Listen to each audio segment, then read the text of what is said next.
श्री राम जय जय राम।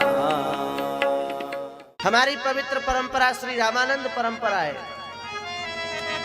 आज की नहीं है, लाखों करोड़ों वर्ष पुरानी। राम जी ने सीता जी के लिए मंत्र दिया, सीता जी ने हनुमान जी के लिए दिया, हनुमान जी ने ब्रह्मा जी को दिया, ब्रह्मा जी ने आगे चल करके पराशर जी से व्यास जी से सुखदेव जी, फिर सुखदेव जी से बढ़ते बढ़ते वह परंपरा श्री रामानंदाचार्य भगवान तक आई और फिर श्री रामानंदाचार्य भगवान की कृपा से वही पवित्र परंपरा हम तक आई और फिर उस पवित्र परंपरा में आचार्य चरण ने वर्ण किया, दीक्षा दी। तो ये जो परंपरा होती है ये शास्त्रीय होती है, करोड़ों वर्ष पुरानी होती है, इसका महत्व है। लेकिन न कोई मूल है, न कोई आदि है, न कोई शास्त्रीय सिद्धांत है, नई नई परंपराएं बना ली, उनका महत्व नहीं है। इसलिए गोस्वामी तुलसीदास जी महाराज परंपरा का स्मरण कर रहे हैं, बड़ी पवित्र परंपरा है। शंभु की नय चरित सुहावा,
सबसे पहले यह कथा भगवान शिव ने पार्वती जी को सुनाई, फिर कागभूषुंडी जी को सुनाई, फिर कागभूषुंडी जी ने यह कथा याज्ञवल्क्य जी को सुनाई, फिर याज्ञवल्क्य जी ने भरद्वाज जी को सुनाई, फिर आगे चल करके यही कथा श्री नरहरयानंद जी ने श्री गोस्वामी तुलसीदास जी महाराज को सुनाई और फिर श्री गोस्वामी तुलसीदास जी ने उसी कथा का अपनी लेखनी से विस्तार किया है।